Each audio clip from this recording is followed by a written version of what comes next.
Assalamualaikum warahmatullahi wabarakatuh. Alhamdulillah jumpa lagi dengan Gus Luken Sunarto. Saudaraku, Bapak Ibu guruku yang saya hormati, rekan-rekan guru seperjuangan yang berbahagia, dan anak-anak sekalian yang saya banggakan.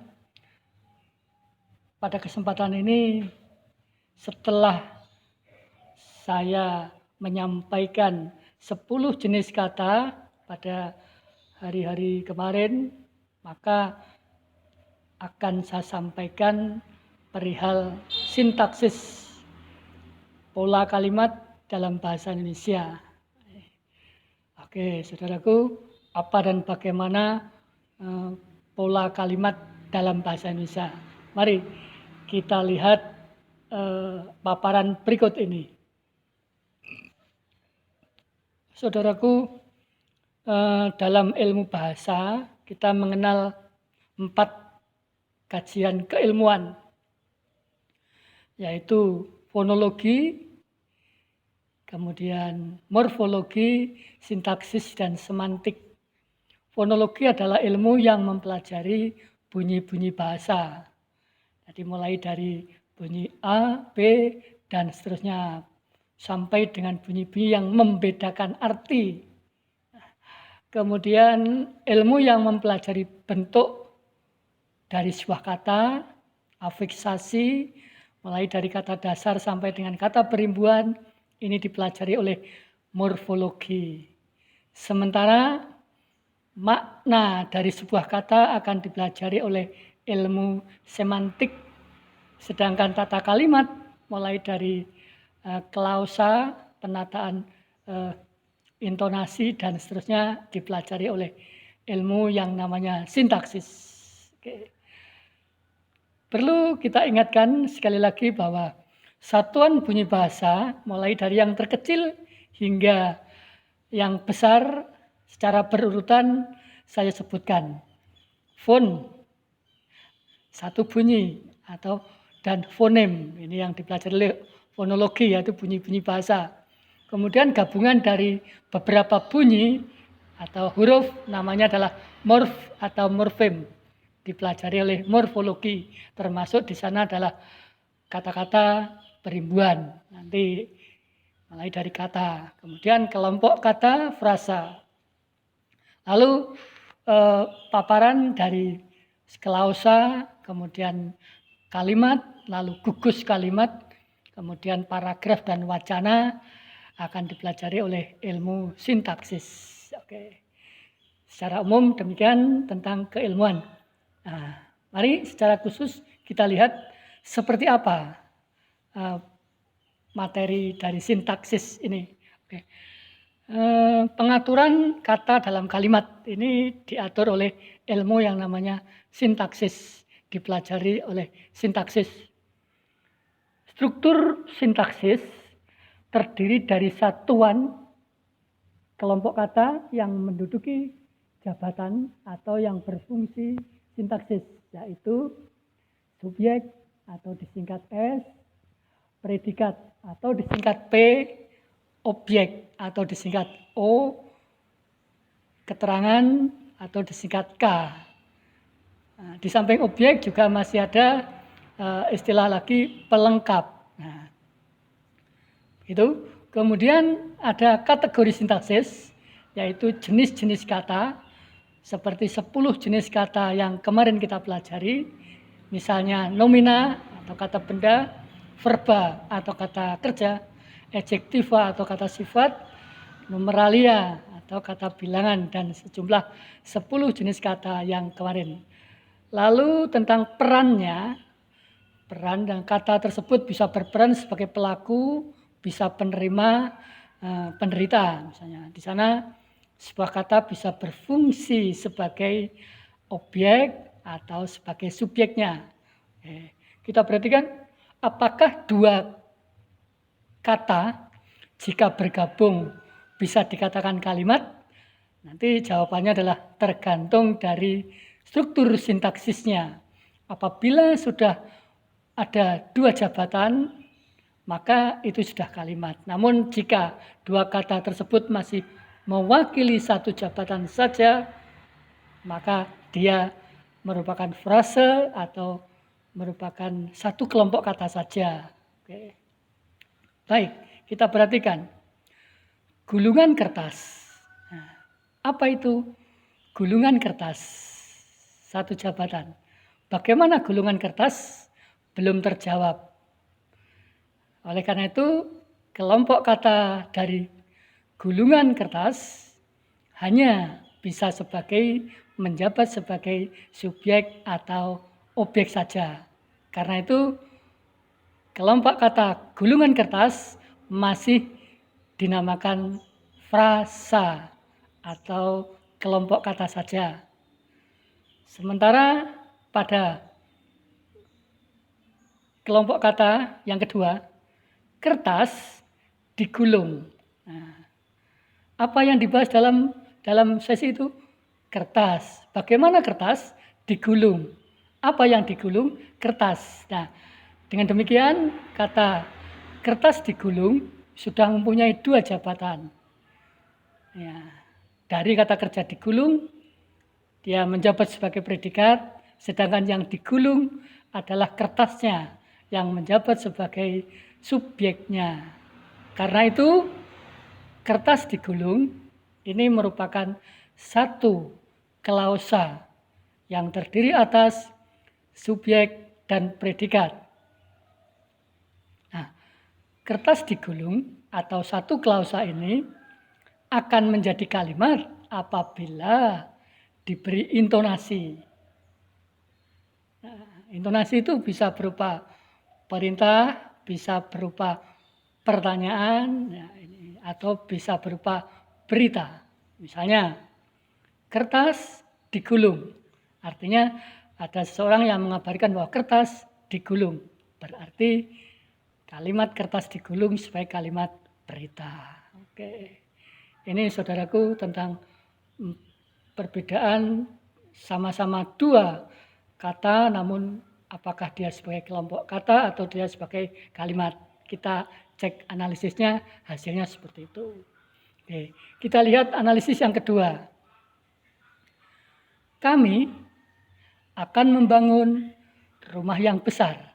Nah, ini perhatikan jeda pemberhentian ketika membaca. Kami akan membangun rumah yang besar. Nah, jadi ada 3 perhentian di situ. Kami, bagaimana kami akan membangun? Apa yang akan dibangun? Rumah yang besar. Kalau begitu ada 3 jabatan, 3 fungsi frasa di situ. Siapa? Subjeknya adalah yang melakukan, yaitu kami sebagai subjek, akan membangun sebagai predikat, dan rumah yang besar adalah sebagai objek. Nah, pembagian semacam itu, itulah yang namanya dengan sintaksis kalimat. Pembagian sintaksis atau sintaksis kalimat. Oke, saudaraku, rekan-rekan, anak-anak, kita beri contohnya lagi. Ayah membeli sebuah sarung untuk saya. Ayah membeli sebuah sarung untuk saya. Kita perhatikan jeda intonasi bacaan saya tadi bahwa ada 4 perhentian. Ayah, subjek, membeli, predikat, sebuah sarung, objek, untuk saya, keterangan. Keterangan tujuan kan begitu. Oke. Kalimat yang berikutnya, ayah membelikan saya sebuah sarung. Ayah membelikan saya sebuah sarung. Ayah sebagai subjek, membelikan sebagai predikat. Siapa yang dibelikan? Objek pelakunya, saya.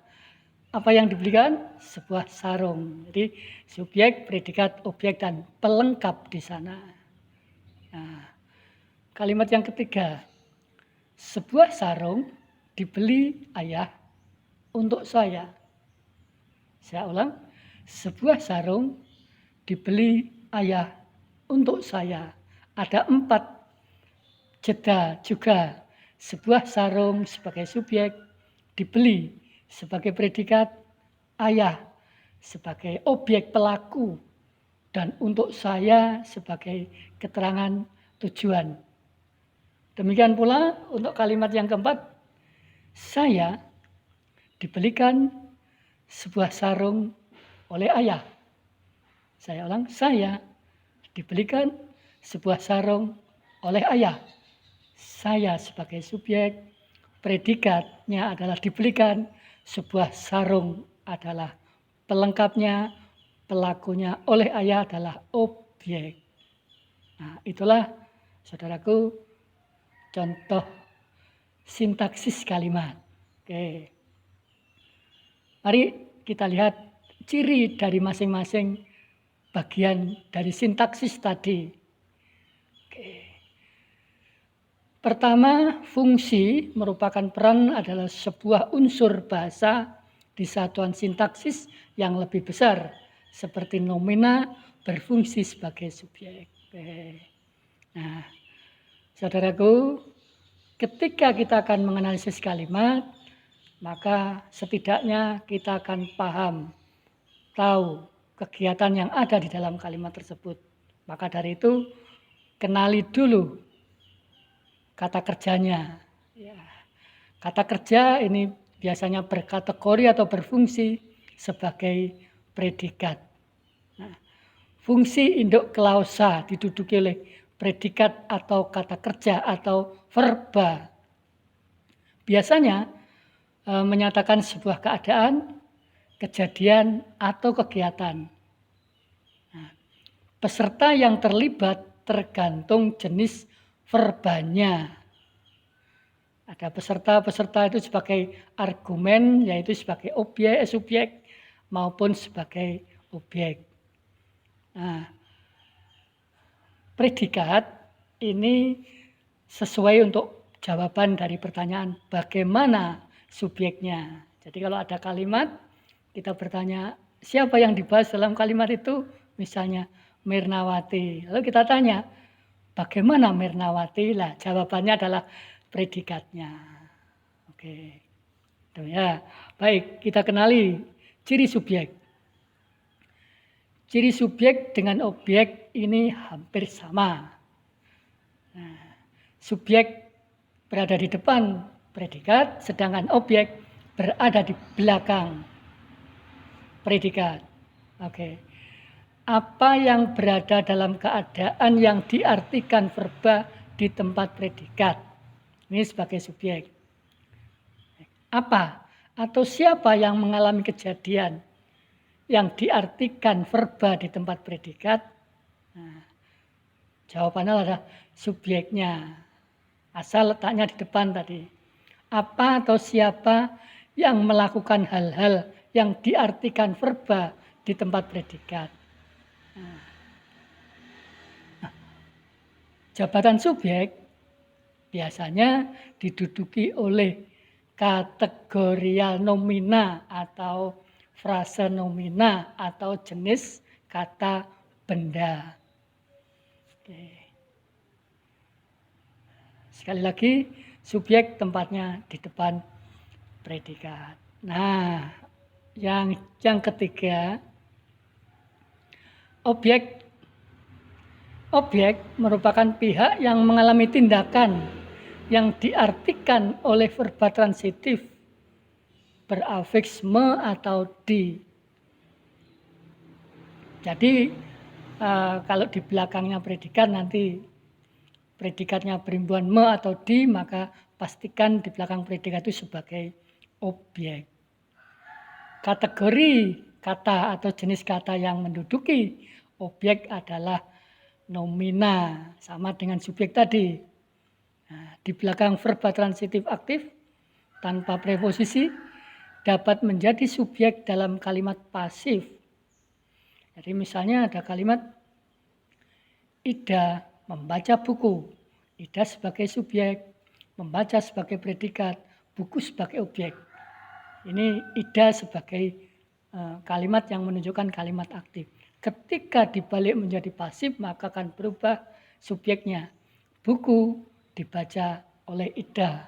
Buku sebagai subjek, dibaca sebagai predikat, Ida sebagai objek pelakunya. Demikian nanti bisa dilihat pada kalimat-kalimat berikut. Dapat diganti dengannya, ini cirinya objek. Dapat diganti dengannya.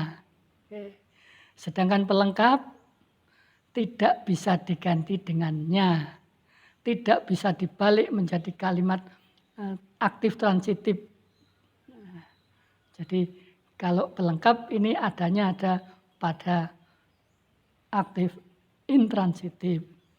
Jadi cirinya nanti kalau objek predikatnya menggunakan kata kerja berawalan me atau di, sedangkan pelengkap ciri predikatnya adalah kata kerja yang rata-rata berawalan ber atau ter.